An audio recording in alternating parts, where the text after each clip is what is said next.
تیسری بات پھر آپ سے عرض کرتے ہیں. اس کے بعد آپ نے سوال کیا کہ میزان بینک میں اسلامک بینکنگ میں گاڑی لیز کروانا جائز ہے. کئی مرتبہ یہ بات ہو چکی، اس میں حرج کیا ہے؟ ایک آدمی اگر گاڑی اس لیے لیز کرواتا ہے اپنی ذاتی سہولت کے لیے، وہ تو اس کا حق بنتا ہے.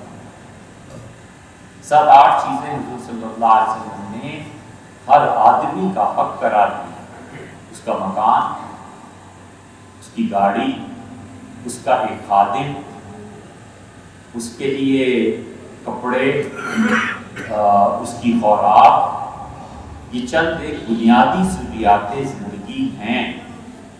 حتیٰ کہ اگر کسی کو بنیادی ضروریات زندگی میں سے کوئی سہولت میسر نہیں ہے، یہ مسئلہ غور سے سمجھنا چاہیے.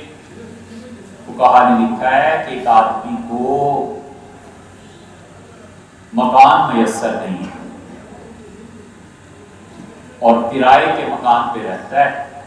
الاشباب والنظائر صاحب بحر الرائے ابن نجیم رحمۃ اللہ نے لکھا ہے کہ وہ ڈرتا ہے اس بات سے کہ قرض کرایہ لینے والا ہر مہینے آ کے بے عزتی کرے گا. ایسے شخص کو سود پہ پیسے لے کے اپنا مکان بنانا جائز ہے، اس لیے کہ اپنی عزت نہ بچائے تو کیا کرے. فقہاء کہتے ہیں کسی کو یہ ڈر ہو کہ اگر مسجد میں نماز پڑھنے گیا تو وہاں وہ آدمی ملے گا جس کا میں نے قرض دینا ہے اور شرمندگی اٹھانی پڑے گی، تو اس کے لیے جائز ہے کہ سود پہ قرض لے کے جان چھڑائے. یہ سارے جملے فقہاء نے، حنفی فقہاء نے کتابوں میں لکھے. اسے گاڑی اگر اس لیے لیز کروانا چاہتا ہے کہ بنیادی حق ہے. بچوں کو کیسے اسکول چھوڑ کے آئے گا؟ آپ عملی زندگی میں آ کے دکھائیں نا کہ ایک آدمی کے پاس گاڑی نہیں ہے، بینک سے بھی وہ نہیں لے رہا. اسلامک بینکنگ کی بات کر رہا ہوں، جیسے لیز کرانا جائز قرار دے رہے ہیں. جائز صبح پہ بسوں پہ بچوں کو چھوڑنے کے لیے، پھر چھٹی کے وقت بچوں کو لے کے بھی آئے، پھر اپنی جاب بھی کرے.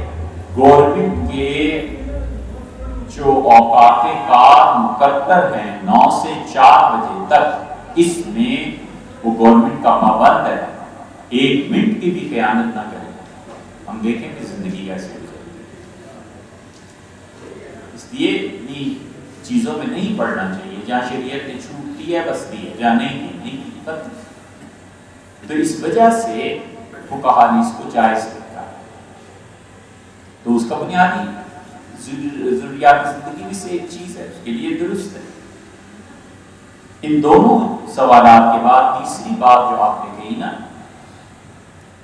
دین جس چیز سے ثابت ہوتا ہے نا وہ کتاب اور سنت ہے، اور دین جس چیز سے ثابت ہوتا ہے، جس پہ فتویٰ دیا جاتا ہے، وہ ائمہ مجتہدین کا فتویٰ ہے.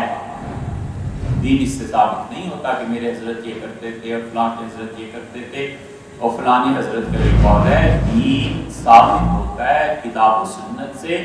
حضرت مجدد الفسانی رحمۃ اللہ علیہ نے کیا خوبصورت بات کیا. انہوں نے کہا قول یوسف و محمد ایجا حجت. اس دین میں امام یوسف اور امام محمد جیسے مجتہدین کا قول مانا جاتا ہے. جنید بغدادی اور شبلی ان کا طرز عمل دلیل نہیں ہے. ہمارے حضرت فلاں کے یہاں کھانا نہیں کھاتے تھے، کیوں؟ اس لیے کہ اس کا مال مشکور. اے حضرت سر آنکھوں پہ آپ کا حضرت کا تقویٰ، لیکن اسے عوام کے لیے آپ فتویٰ بنا کے لوگوں کو عذاب میں مت ڈالیں، آپ نہ کھائیے. ہمارے حضرت ہوٹل کا بالکل ٹھیک ہے، ہوٹل کا کھانا ساری زندگی ایک لقمہ نہ چکھی، اور ہوٹل کا کوئی نام لے تو 2 نفل پڑھ کے آپ توبہ کیجئے، مگر لوگوں کو تو نہ کہیے کہ ہوٹل کا کھانا مت کھاؤ. یہ کیا بات؟ آپ کو کوئی مرید ہے تو آپ اس پر پابندی لگائیے. یہ جو تم فضول خرچی کرتے ہو نا سرینا اور میریٹ میں جا کے، خبردار رہنا. ٹھیک ہے، آپ اپنی اولاد پہ پابندی لگائیے، آپ تربیت کر رہے ہیں کون، لیکن آپ عام عوام کو یہ تنقید کرنا شروع کر دیں تو عام عوام کسی کے غلام نہیں ہیں، وہ شریعت کے پیروکار ہیں ہمارے حضرت. اور حال یہ ہے، حافظ ابن حجر رحمۃ اللہ علیہ نے فتح الباری میں لکھا لکھا ہے کہ حضور اقدس صلی اللہ علیہ وسلم یہودیوں کی دعوت قبول کرتے تھے باوجود اس کے کہ رسول اللہ صلی اللہ علیہ وسلم جانتے تھے کہ یہودیوں کا مال شراب کی تجارت سے آتا ہے اور یہودیوں کا مال عقود فاسدہ سے آتا ہے.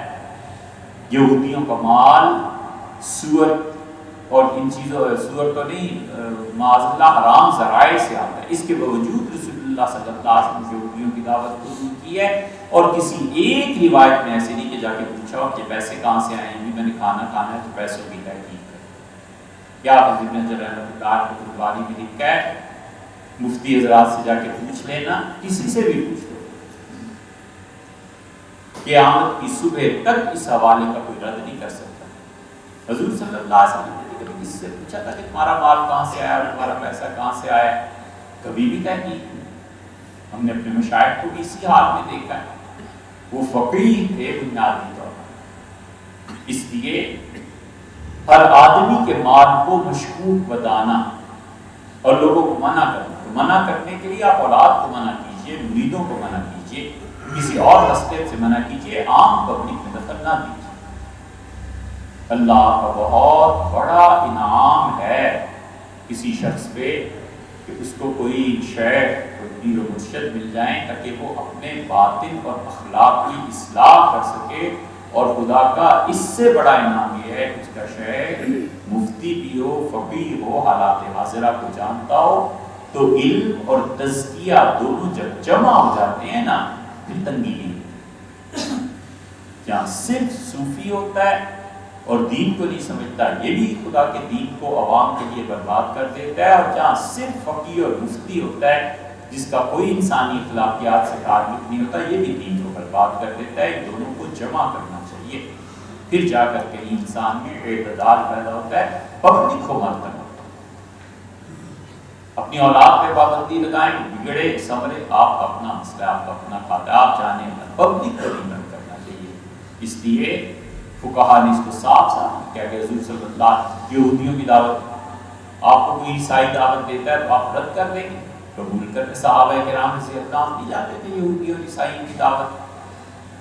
سیدنا عمر رضی اللہ عنہ نے ایک عیسائی عورت سے جب وہ بیت المقدس شام تشریف لے جا رہے تھے تو اس سے کرتا پیش کیا. امیر المومنین رضی اللہ عنہ نے اس کرتے کو قبول بھی فرمایا اور پہنا بھی, اور پھر اس کرتے کو اتار کے اسے واپس کر دیا. فرمایا میرا کرتا جو ہے نا وہ کھدر کا ہے, پسینہ جذب ہو جاتا ہے اس میں, تمہارا کپڑا ایسے ہے. اور ایک جگہ یہ فرمایا کہ میں نے وہ پہنا تو مجھے احساس ہوا کہ شاید میرے نفس میں کبر پیدا ہو گیا ہے, میں اپنے آپ کو بڑا بہتر سمجھنے لگا ہوں عام پبلک سے, تو مجھے ڈر لگا, اللہ کا خوف آیا کہ خدا مجھ سے پوچھے نہیں, تو میں نے اسے واپس کر دیا. امیر المومنین رضی اللہ عنہ کا یا تو تقویٰ تھا اور یا پھر واقعی وہ جذب کی بات تھی جو دنیاوی کاموں میں سے کام ہے. امیر المومنین رضی اللہ عنہ واپس کر دیا. لیکن اگر حرام ہی تھا عیسائیوں کا مال تو قبول کس نے کرنے کو کہا تھا؟ ان جیسا بڑا فقیر